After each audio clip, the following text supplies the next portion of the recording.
Hello, and greetings from the throne room, where we all do the thing that no one likes to talk about, not even with our doctors, but talking openly about your, could save your life.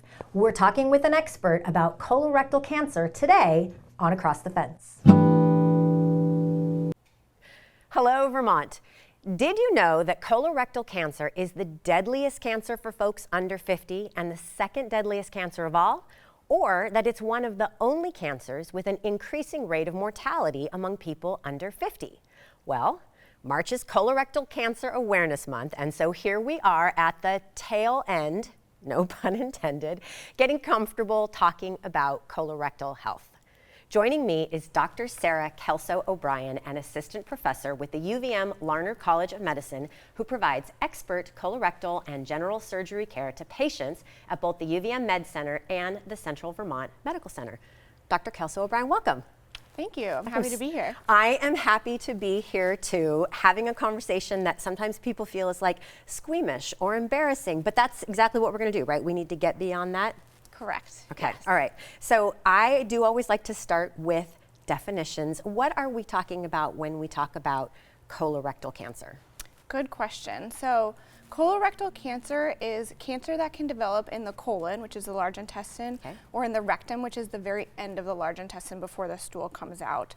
And most colorectal cancer starts as a small polyp on the lining inside of the intestine, and then can grow and develop into a cancer. Okay, so when we're talking about things like going and getting a colonoscopy, that's what in part you're looking for, is you're looking for things like those little polyps that might be precancerous. Yes, okay. correct. So when we're talking about lung cancer, we know that things like smoking dramatically increase risk. Who is at risk for colorectal cancer? Are we all at risk? Do some people have different risk factors?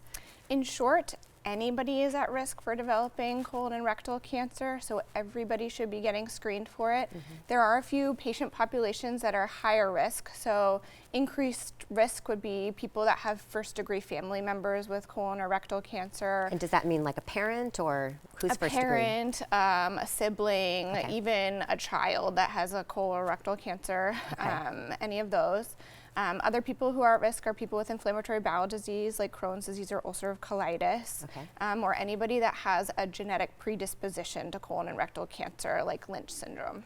Like Lynch syndrome. Okay, so would you know if you have a genetic predisposition?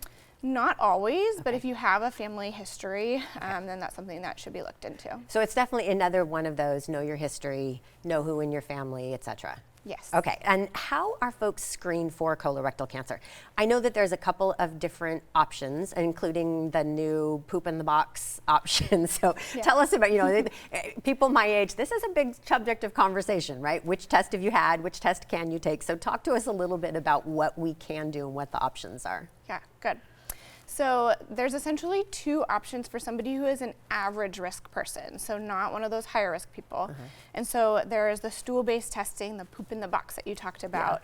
And that truly is where you basically can do it at home. You provide a stool sample and you put it in a box that goes and gets shipped to a lab. And what they'll do is they'll analyze the stool for basically markers that may indicate that you have a high-risk polyp or even a cancer. And if that's positive, then you should get a colonoscopy. The other option is to just go straight to having a colonoscopy.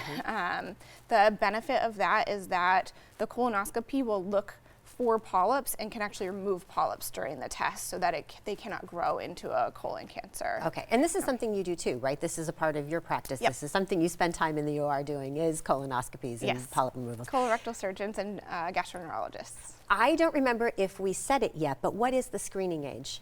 Good question.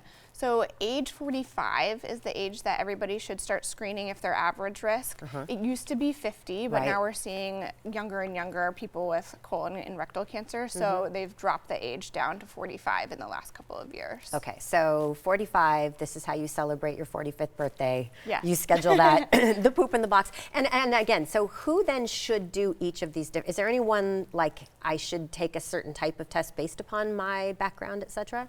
So if you are average risk, risk, you can choose whichever one you want to do. And I recommend whichever one you are most willing to do. I'd rather have somebody get screening rather than avoid it because they're nervous about one test or the other. If you are a higher risk patient, you should talk with your primary care physician. You may have to start screening earlier, and you may have to screen more often, and most often you should be doing colonoscopies for your screening. Okay. And this is something, so it's a little bit more on people's mind. Recently, the actor James, I had to write them all, James Vanderbeek, 48 years old, but then I was also thinking Chadwick Boseman, who people might remember from Black Panther, was only 43. So that is something that has been notable in headlines about colon and rectal cancer, is that there's younger and younger people seem to be being diagnosed with it. And then, but I thought it was interesting that it is still, you can feel, it's not a stigma, but like that squeamishness to discuss the disease, because something I did not know, Catherine O'Hara from Schitt's Creek, who recently passed away at 71, wasn't disclosed until after her death that she had been, she had rectal cancer. So ages are, everyone gets it, everybody is susceptible. And the age is coming down. We're seeing more younger cancers. Do we know why? Is there a reason? What's going on? Good question. We have had basically more than a doubling in colon and rectal cancer in our patients that are between ages 30 and 44. We think that it's multifactorial, but definitely some risks are related to lifestyle. So we are having more sedentary lifestyles, less exercise, more rates of obesity.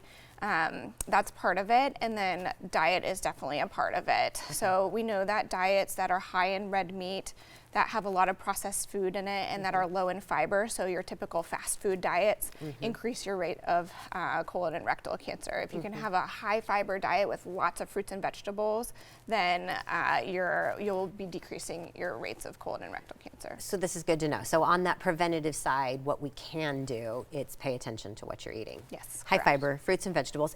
Honestly, doesn't it always come down to high fiber fruits and vegetables? I've had numerous nutritionists on here, and this is what we usually end up getting back to. Okay, but for folks who are, say, because they're younger than screening age, and so they're not getting screened, or people who haven't been screened, what are some symptoms and signs you might look for that should be red flags you need to have a conversation with your doctor? Yep.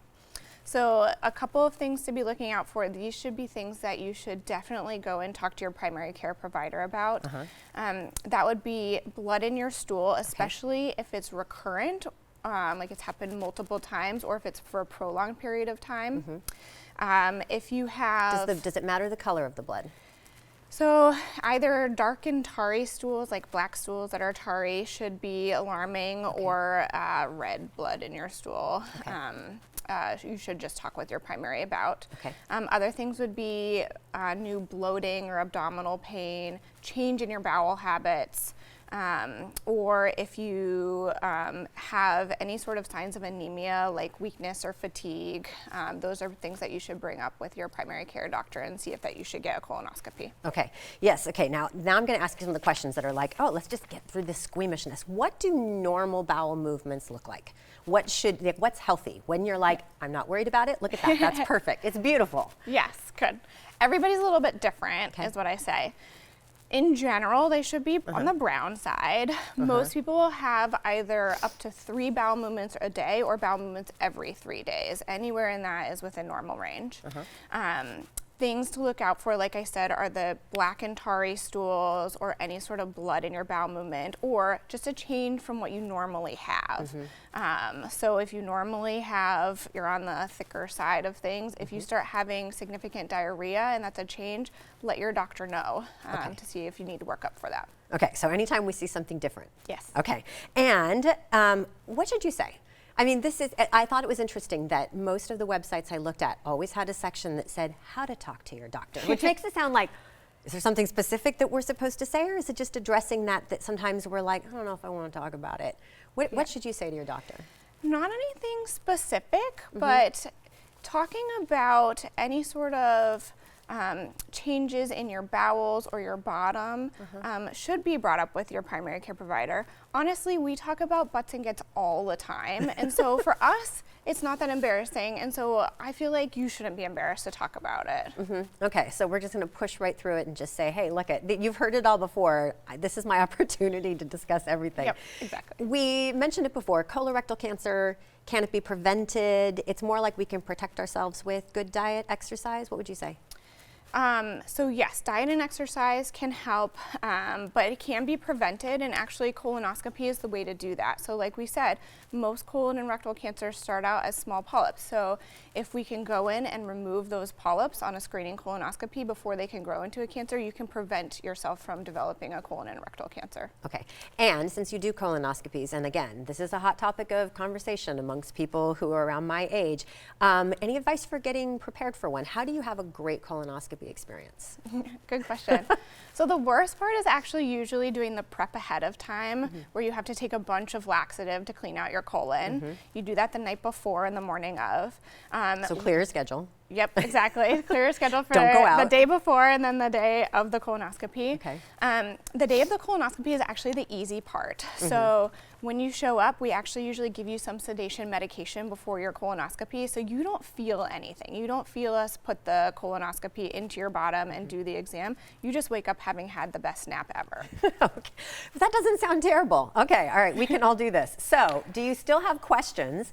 The UVM Cancer Center has a page dedicated to colorectal cancer risk assessment, screening, diagnosis, prevention, and treatment. Lots of information and resources are available for you there, and the website is on your screen. Okay, Dr. Kelso-O'Brien, final word, most important thing people can do, like in one word, 2 words. Get your screening. Get screened. Okay. Thank you very much for joining me today. And as always, thank you, Vermont, for learning and exploring with me. And thanks to the team that makes Across the Fence possible. I'm Amy Fenley. This is Across the Fence. Come back and let's learn and explore again tomorrow.